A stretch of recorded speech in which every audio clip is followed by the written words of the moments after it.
All right, Minerva Disc Golf Course. Did you even know this was here? I didn't either. Let's check it out.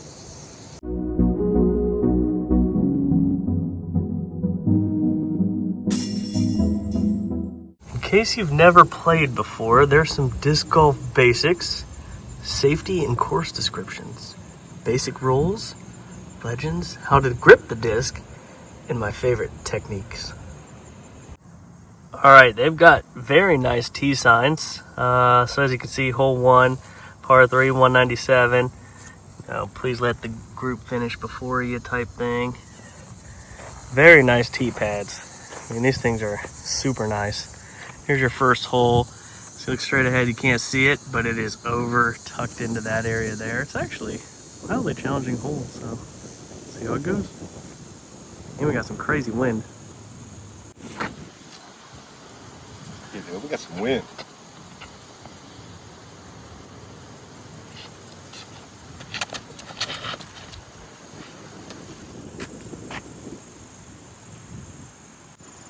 All right, so this is walking up to hole 1.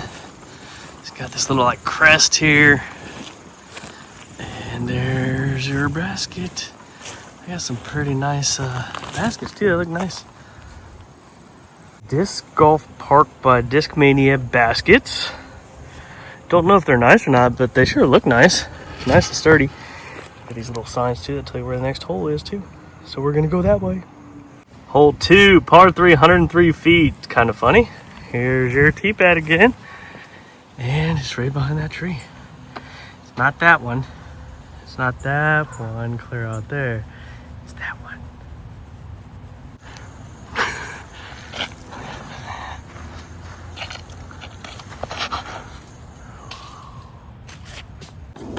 Hole 3, par 3, 128. Here's your tee pad. Somebody's been doing donuts on this thing. Look out that way. And then there's your basket. Right there.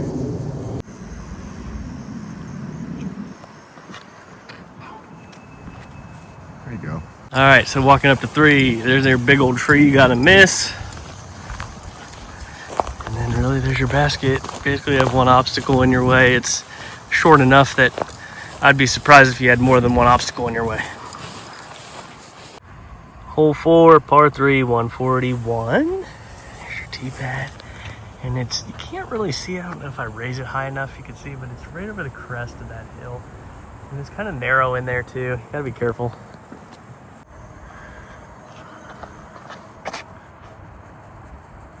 There we go. That's a beaut. All right, so here's walking up to 4, how I told you couldn't really see. I mean, you have a short little area that you can get it in. But you got to get it in to get you a 2, which I did. It's over there somewhere. I don't know where it is. There, yeah, we'll see. Here we are, hole 5, par 3, 163. Like right in the woods, basically. Here's your tee pad. And you are not going to see the basket from where it is. But it's basically, see that big old tree right there? I'm horrible at doing this, but that big tree is to the right of that. So it's like right up in there, kind of.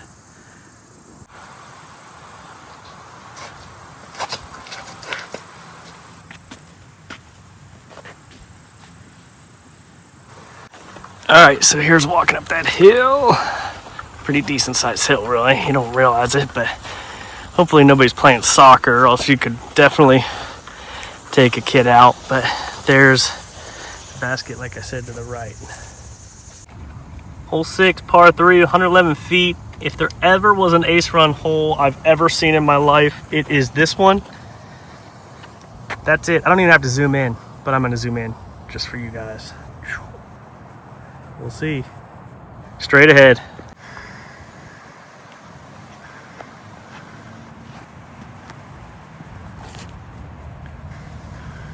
All right, so here's walking up to that basket. Looked like, oh, shoot at me, shoot at me. But then, dude, you go down this hill, and it could be worse than that for sure. Yes. His wasn't horrible. All right, so being a dad of 2 and playing disc golf with a lot of dads too, it's a great place to bring your kids and just drop them off and let them play on the playground and stuff. And then literally all these holes are just like, I mean, within eye shot. of where your kids would be playing, which is great. Here's your last hole. Hole 7, which is the last hole here, par 3, 188. Here's your tee pad, and you can't really see the bat. You might be able to see it, but it's like through these trees. It's actually a relatively challenging shot. You might be able to see the outline of the basket. I can't really tell, but we'll walk you up to it. And throw right where you did too. All right, so here's walking into the 7. So you got these trees which we threw into, and over here's your basket. The good thing about where we threw was it does kind of open up over there. We still managed to get the 3, but wasn't great. Check that out. If you got one of them fancy cars, electric charging stations here too. They got it all.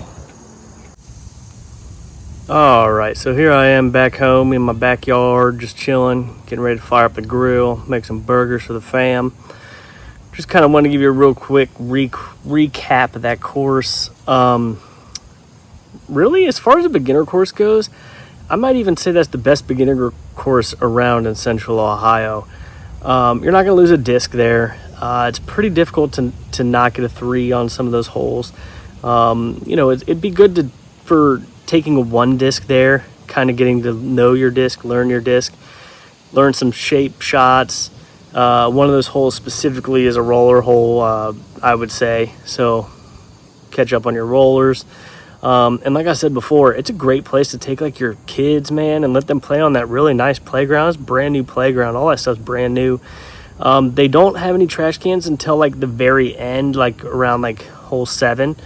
But there are a couple trash cans there on the playground, which is great. So, if you do have trash, just hang on to it until the end of your round. But as far as challenging, it's not challenging at all. In fact, I don't even think it gives you a U-Disc score because not enough people have played there.